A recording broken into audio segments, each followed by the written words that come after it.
Hello and welcome guys to the another tutorial of machine learning series, and here in this video we will be learning about sampling techniques and why it is important.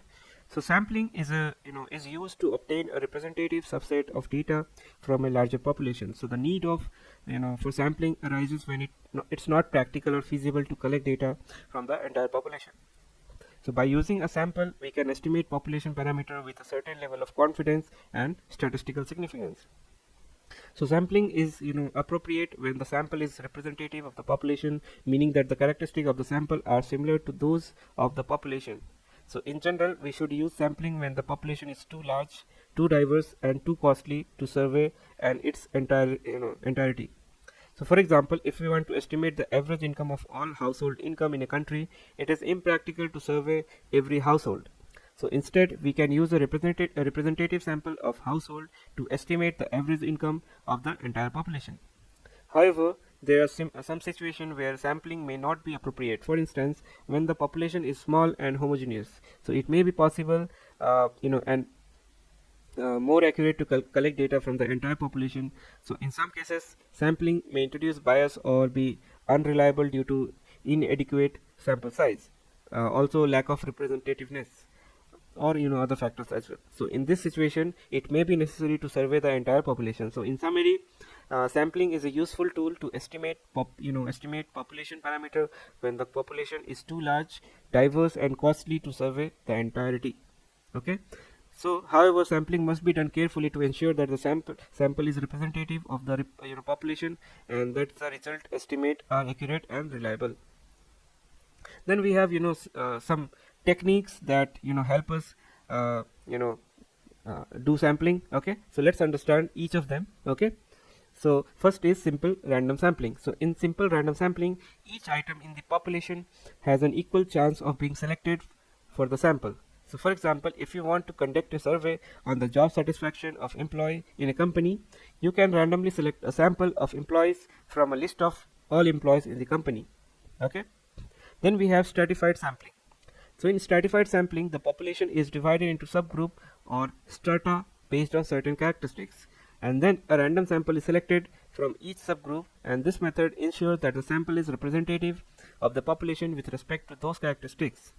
For example, if you want to conduct a survey of job satisfaction of employee in a company, you can divide the population into subgroup based on job role and then randomly select a sample from each subgroup. Then we have okay, so let's then we have systematic sampling, which I haven't added here. Yeah, systematic sampling. So what is systematic sampling? So in systematic sampling, a random starting point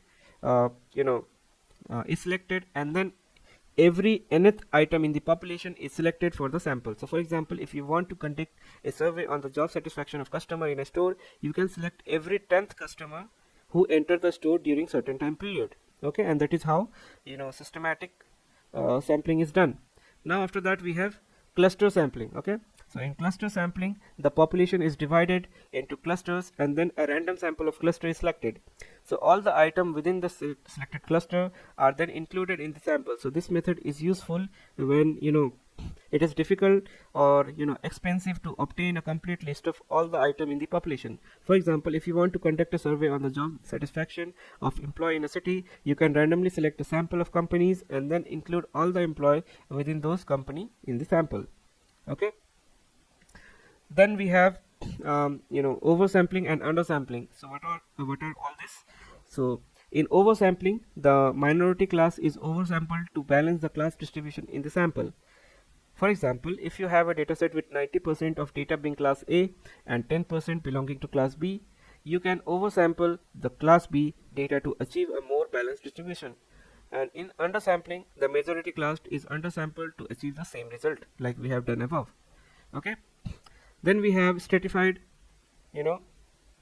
oversampling. Okay, we have understood stratified sampling. Now it is oversampling. So this is a combination of stratified sampling and oversampling, where the minority class is oversampled within each stratum, and this method can be useful when the minority class is not evenly distributed across populations. For example, if you want to train a model to classify different type of cancer patient, you can stratify the population by age group and then oversample the minority class, for example rare type of cancer, within each age group. Okay, so this is how it is done. Now next we have is cross validation. So again this term is familiar. So cross validation is a technique used to evaluate the performance of the model on the limited data set.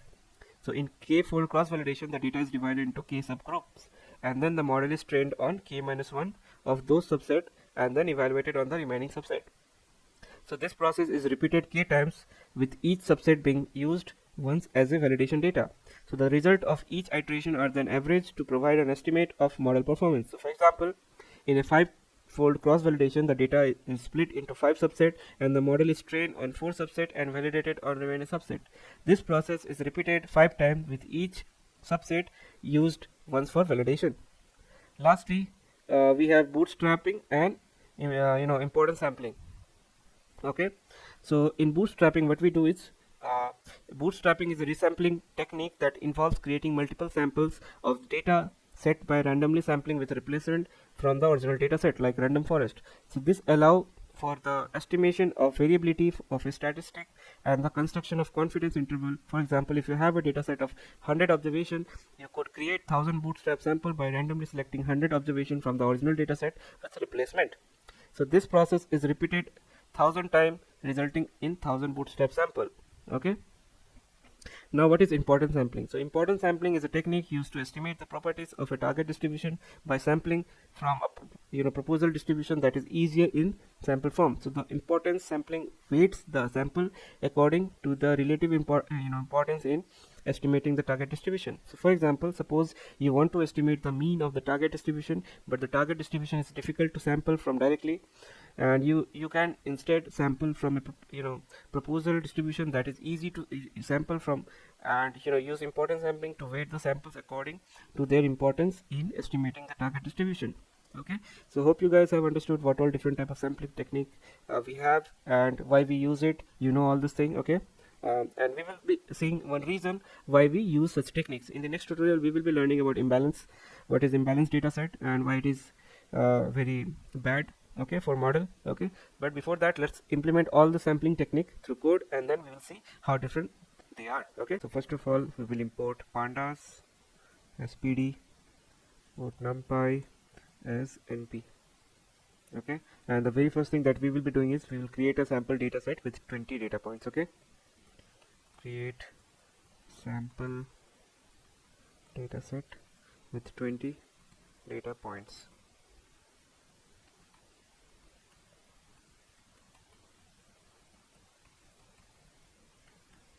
So let's set a seed 42, and let's create our data frame. It will have one column named as feature 1. Okay, and let's feed 20 data point. So random dot rand int 1, 100, 20. Okay, next let's name this column as feature 2, and it will have np dot random dot uniform values, which will be like a floating point. I mean the feature will be like 0.1, 0.2 like that, and in the first one it will have integer value like 30, 40, 50, 20, 100 like that. Okay, so uniform between 0, 1, and I need 20 data points. Now let's create one more feature, that is label, which will be very useful here. So np.random.choice, so it will randomly feed the 20 data point that we are creating with label A, B and C. Okay,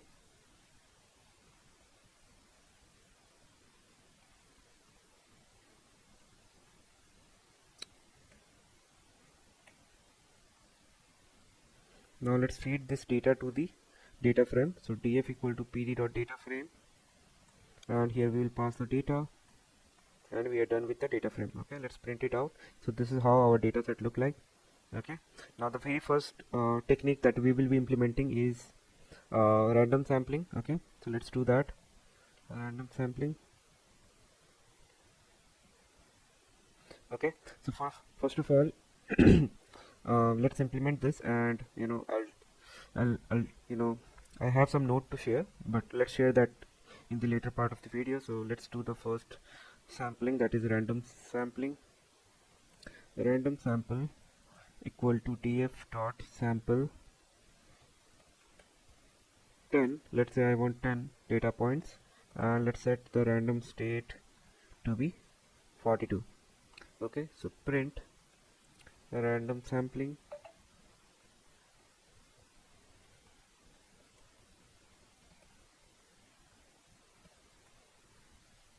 So this is the implementation of random sampling technique, and now you can see how easy it is to do, implement this technique. So random sampling involved randomly selecting samples from the data set without considering any specific criteria or strata. Okay, so in this case the output show a subset of data obtained through random sampling. So you can see, I mean, from class B there is almost 7 to 8 data points, and for class C there is 2 data point, and for class A there is only 1 data point. Okay, so there is no specific pattern or criteria that has been followed in this sampling method, so it's purely random, which might result in uneven representation of different classes of feature in this sample data set. So hope it is clear, and let's move to the another sampling technique, that is stratified sampling. Okay, so let's implement this first. So stratified sample equal to df dot group by label column. Okay, group keys equal to false dot apply lambda x dot sample, which should be minimum of x,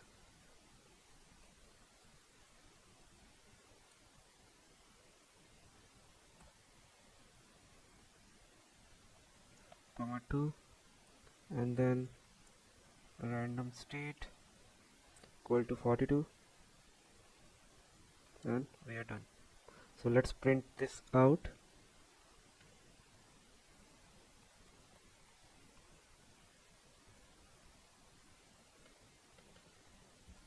Okay, so here this part of the this part is basically grouping the data frame by the label column, and it creates separate group for each unique value in the label column, and then after grouping it applies a function to each group by. Okay, so this function applies here x dot sample, which randomly select randomly sample from each group x, which while considering a minimum 2 sample of length of the group, whichever smaller. Okay, so that's why this minimum has been given, and this ensures that if a group has a fewer than 2 sample, it will select all of them, and for group with more than 2 samples, it randomly sample 2 instances. So the min function is used to get minimum 2 value between 2 and the length of the group x. Okay, and after that we are setting random state to ensure reproducibility.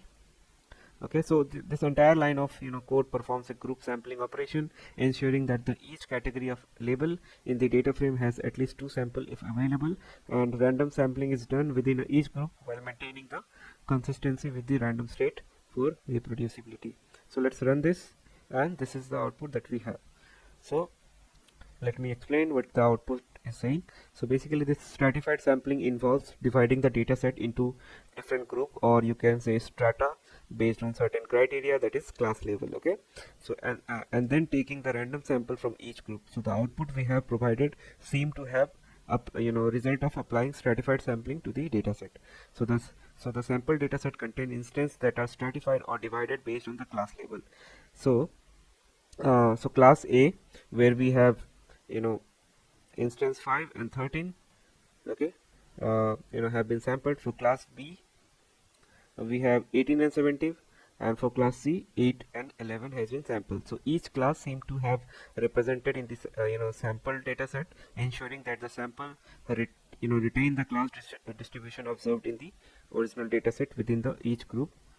Okay, so this stratified sampling ensure that the resulting sample maintain the proportion of different classes observed in the original dataset, making it useful for scenarios where class imbalance need to be preserved in the sample. Hope you guys understood when to use and how different it is from other sampling. Now let's move to bootstrapping, which is very popular in terms of tree-based algorithms. So let's implement it first. So bootstrapped sample equal to df dot sample. So let's say n equal to 20, replace equal to true, and random state equal to 42. Okay, and we are done.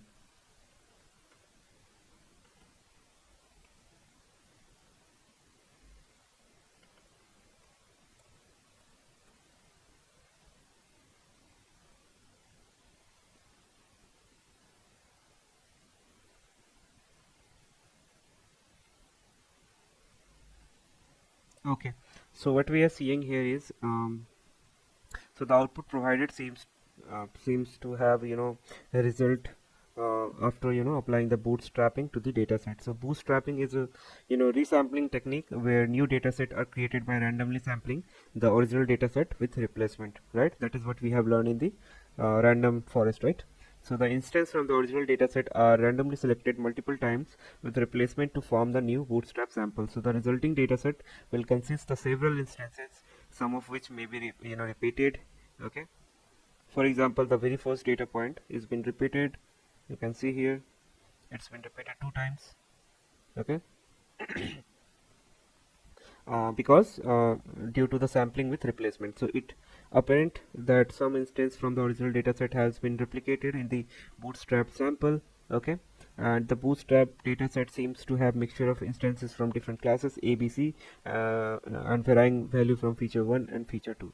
So overall bootstrap sampling generates new dataset that mimic the original dataset characteristics by allowing the same instance to be sampled multiple times, potentially contributing to the robustness of certain statistical analysis or machine learning models. Okay, now let's move to the advanced sampling methodologies, that is oversampling and undersampling. So let's first do the oversampling. So for this we need to install one library, that is pip install imblearn. Okay, imbalance learn basically. So let's install it first.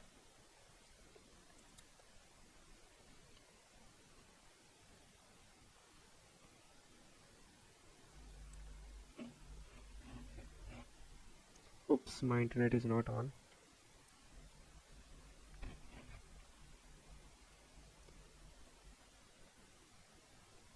Okay, so now we need to import something called smooth, okay, for implementing oversampling. So let's do that. So from imblearn dot oversampling import smooth. Okay, so let's run this. Okay, it has some issue. So guys, just run these 2 lines of code and it will solve the issue that we were facing. So there was conflict that was happening in between the scikit-learn version and the imbalanced learn version. So running this will solve the issue. Okay, so now I'm not facing that issue.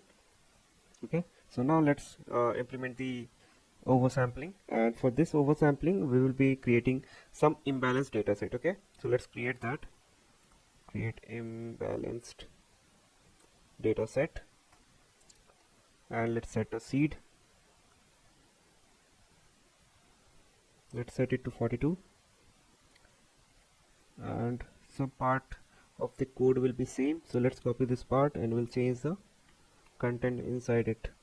Okay, so let's say 100 data point I want, and again here also 100, and this should be size of 100, but let's keep the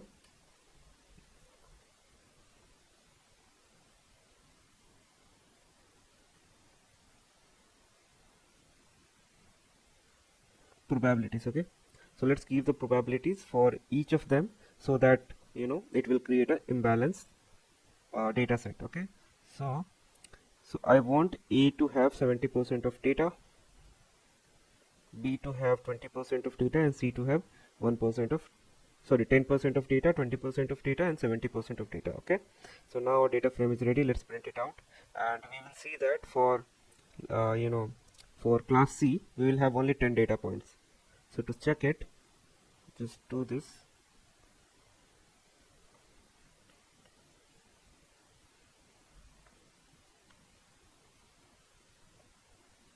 and you will see only 10 data points. Okay, okay, it has 12 data point. So it's like a probability. It's not exactly it should be 10 data point only. It's like nearby. Okay, so let's check for B as well to get understanding with whether it is doing that way. Yeah, we can see. Okay, so we have mentioned we want 20% data to be class B, but we have only 17 data point. Okay, so I think it's just a probability that it should the resultant should be nearby. Okay, so if we do round up, it will become 20, only 20% of data. Okay, so let's ignore that part. So we have our data set imbalanced. Okay, because A is the majority class here and B and C are the minority class. Okay, so now let's check the class distribution before oversampling. Okay, so check class distribution before oversampling. Okay, so print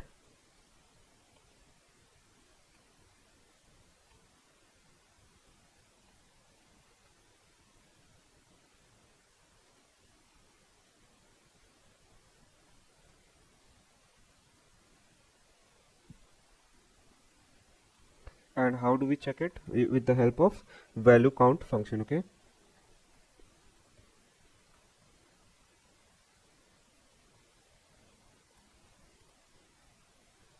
next let's apply the smooth for oversampling,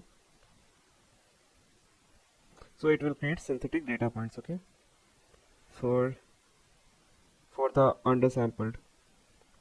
So apply smooth for oversampling. So oversample equal to smooth random state, let's say it should 42. Let's create our x and y equal to df of feature 1 and feature 2 and df of level. Okay, so we have our x and y ready. Now let's fit it. Okay,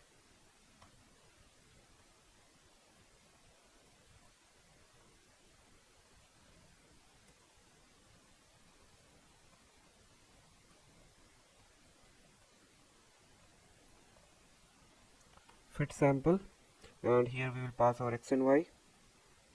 Now what we will do, we'll create a new data frame with oversample data. Okay, so create a new data frame with oversampled data. Okay, so oversampled df equal to pd.concat pd.data frame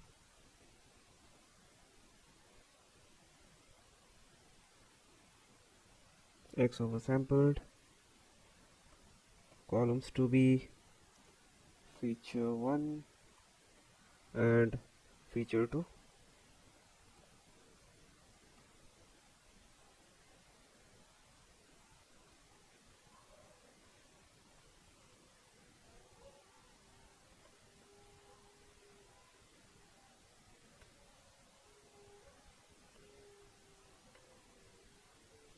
Then pd.data frame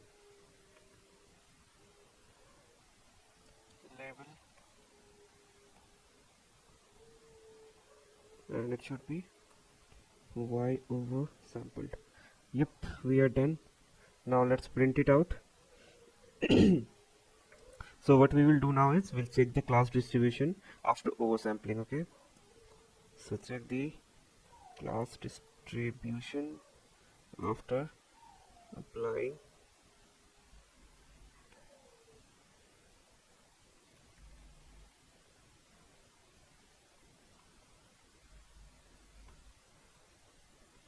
print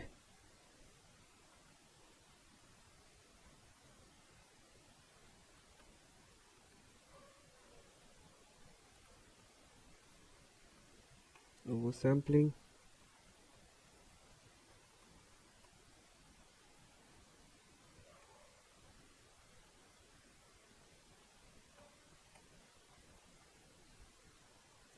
dot value counts. Okay, so we are done. Now let's run this. Okay, so smooth object has fit sample. Okay, it should be resample. Oversample df is not defined.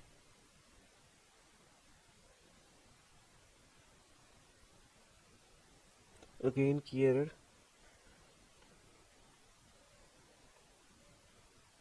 Okay, so we have the output. So let's understand. So the class distribution before oversampling shows that imbalanced dataset with majority class A having 71 samples, while the minority class B and C having 17 and 12 samples respectively. So this imbalance can lead to biased model prediction, where the model might perform better for the majority class but struggle with the minority class due to fewer samples. So after applying the oversampling technique, that is smooth in this case, the class distribution is now balanced with each class A, B, C having same number of sample, which is 71.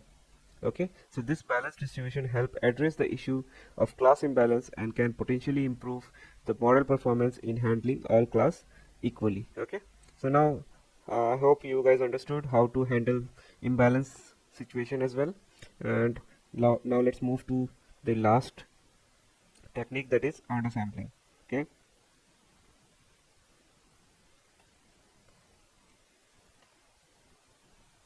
this will be easy implementation. So let's assume A is the majority class. Okay, so class A equal to df of label equal to A. Copy this 2 times, A, B, C and C. Okay, now let's create an undersample df variable.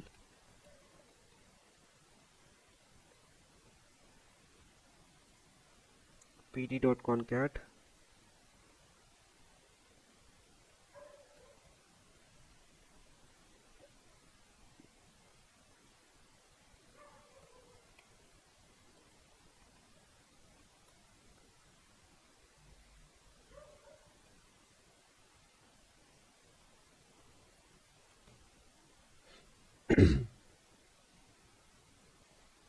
okay, so we are done. Now let's print the output.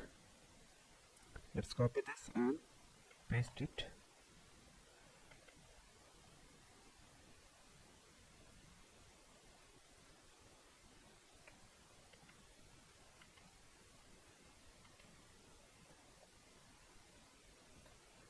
Okay, so what's happening here is this basically this part of the code sample 5 random instances from class A. So the sample function select random rows from the data frame associated with the class A. So n equal to 5 argument to specify the number of sample to be extracted, and that is what we are doing. And then this concat pd.concat function from pandas is used to concat this data frame. In this case, it concatenate 3 different data set, subset, the sample subset of 5 instances from class A, and all instances of class B, and all instances of class C. So that is what we are doing. Now let's print the output and let's understand what we have got. Okay,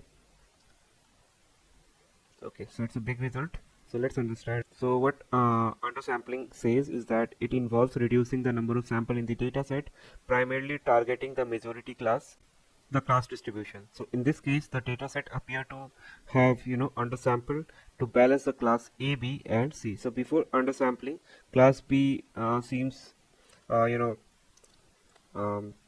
to be having 17 instance compared to smaller count in class A and C. So after undersampling, so class A has only 5 instances, as you can see, and compared to B and C, we have remained same. So B having around 17 data points, C having 12 data point. Okay, so the resulting data set reflect a more balanced class distribution across the 3 classes, addressing potential issue of class imbalance for model training and evaluation. So I hope guys you guys have understood all the different type of sampling techniques that you guys can use in the modeling part. Okay, when we have a data set of I mean, it's depend on the situation. If it is imbalanced data set, then you can use oversampling, undersampling to get rid of it. And if you want to perform subset of data set and you want to check if evaluate the performance of the model, you can do bootstrapping. uh, you know or else you can go with cross validation. Cross validation was also one of the sampling techniques, but I haven't included it because I have already implemented it in the past video. Okay, for that reason. So yeah, that's all for this video, guys. See you in the next one, where we will be checking on imbalanced data set. Okay, so we have also implemented here, but let's see more in details in that video. Okay, so thank you guys, see you in the next video.